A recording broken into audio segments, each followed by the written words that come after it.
America's Got Talent finals is here, so let's have a look at the final two magicians' performances, starting with Nicolas Ribs and why I want to like his act but just can't. Nicolas Ribs begins by showing a drawing his daughter did when she was 7, and rather than throw it away or store it in a folder never to be seen again like most parents, he shows how great a father he is by displaying it for the world to see. But more than that, he creates an act that brings her daughter's drawing to life. He starts by making the images on the paper disappear, creating a blank canvas. Then what do you need with a blank canvas? A paintbrush. Scrunching up the paper, he throws it onto the screen and makes it into paint, providing him with a red paintbrush, allowing him to paint a red border around the screen. Then he paints the cup and takes it out of the screen as expected. He knocks the red out of the paintbrush, leaving a splotch, then paints a stem out of the splotch, which is now the head of a rose. We then get a sequence where he picks roses out of the screen, throws them down and then collects them all together into a bouquet, which with a shake creates leaves. After seemingly having trouble to put the bouquet into the cup, he arranges the leaves into the border, which spawns 2 butterflies, naturally. Of course, these get plucked out and flutter into place before a nice sequence where Nicolas hammers home the reason for all this: the love between a father and her daughter. What irked me about this sequence was that it was all projection, so his arms were never physically involved at all. So if you're sitting in the audience and watching him, all you'd see is him sitting down with his arms by his side or under the table, watching his own projected arms perform the magic. So was that magic? Probably not, but I guess it was magical, so I guess it counts? Or it's a way to show how far high definition projection technology has come along that it could fool you into believing that you're seeing live arms moving around. Finally, he produces a giant heart with a pocket, and inside is a drawing his daughter did when she was 7, now recreated in real life for all to see and enjoy. But as much as I wanted to like this, man, I found it tough to do so. I get the sentiment that Nicolas was going through. I'm a father too, and I love looking at my son's artwork and seeing how it evolves, whether they're drawing Spider-Man or a Witherstorm from Minecraft, and then taking that and then making a magic routine out of it would be just so cool. But there's a discrepancy that's just a little bit too hard to ignore, at least for me as a magician. Magicians normally love discrepancies. We use them a lot in our magic because it helps make it work. But here there's a discrepancy for no good reason at all, as far as I could see. The original drawing that Nicolas shows at the start of the routine is slightly different from the one he pulls out of the giant heart at the end. Did you notice this too? Or was it just me? I know we can take certain liberties when we create art out of real life, but here Nicolas could have used the same drawing in both instances and everything would have been copacetic, which is a word that magicians love to use. But instead we get a discrepancy, another word magicians love to use, just in case you didn't notice.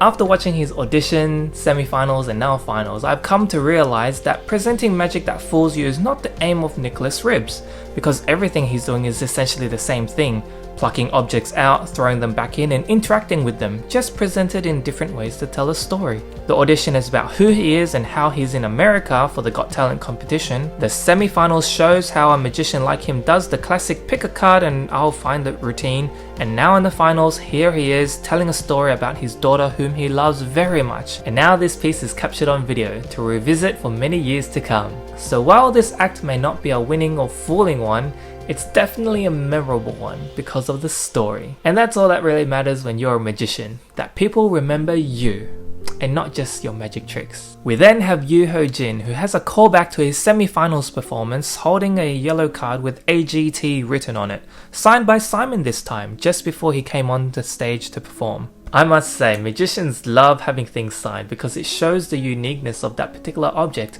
and although it wasn't necessary in the context of this routine, it's a nice little extra convincer when you see it pop up again and you go, oh yeah, it's signed! For the finals, Hojin tells us the story of his finals journey, literally, by taking a book out of nowhere and opening it up to begin his story.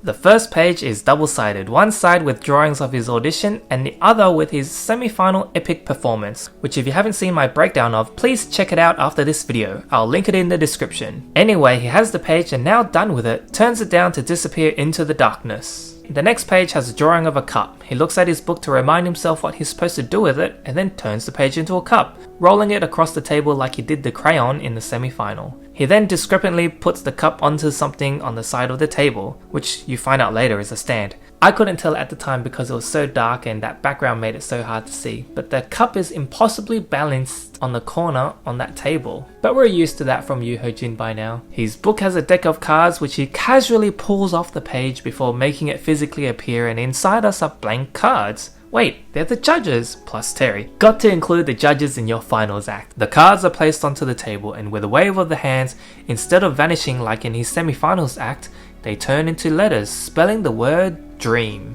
He crumples up the card box and balances it onto the card box. He's building something. The next page he tears out has a plane on it because that's how he got here. The page turns into a paper aeroplane in the smoothest transformation I've ever seen, which when unfolded shows a drawing of America as his dream. Instant origami is no problem for him as he folds the paper aeroplane into a weird shape, balancing it on his odd structure. A random Simon card appears, and this then turns into the yellow card from the start of the act. Magicians and comedians love a good callback, and oh yeah, it's signed! The card is folded up into some weird spiky thing and placed onto his sculpture. Hojin raises his arms in triumph. Now having done all the work, he can focus on presenting now.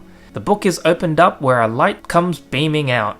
He shines it against his sculpture, rotates it, and the shadow of the Statue of Liberty appears, completing Hojin's dream, because whatever happens next, he won't have any trouble getting booked to perform in America now. What I like about Hojin's performances is that they're so simple to understand and follow, but just like an iceberg, there's a lot going on beneath the surface that we don't get to see. To dumb his methods down to what you think it is with the darkness is doing him a disservice, but I'm not here to argue with trolls. Unfortunately, neither Nicolas Ribs nor Hojin won, or even made it to the top 5, which was surprising because I thought at least Hojin would. But that rounds out all the magical performances of this year's America's Got Talent. If you haven't seen my previous reviews of the magic acts, auditions and semi-finals, feel free to check them out here. Otherwise, look forward to my next series, which will look at the Australians Got Talent magic acts, coming in October. Until next time, be kind and have a magical day.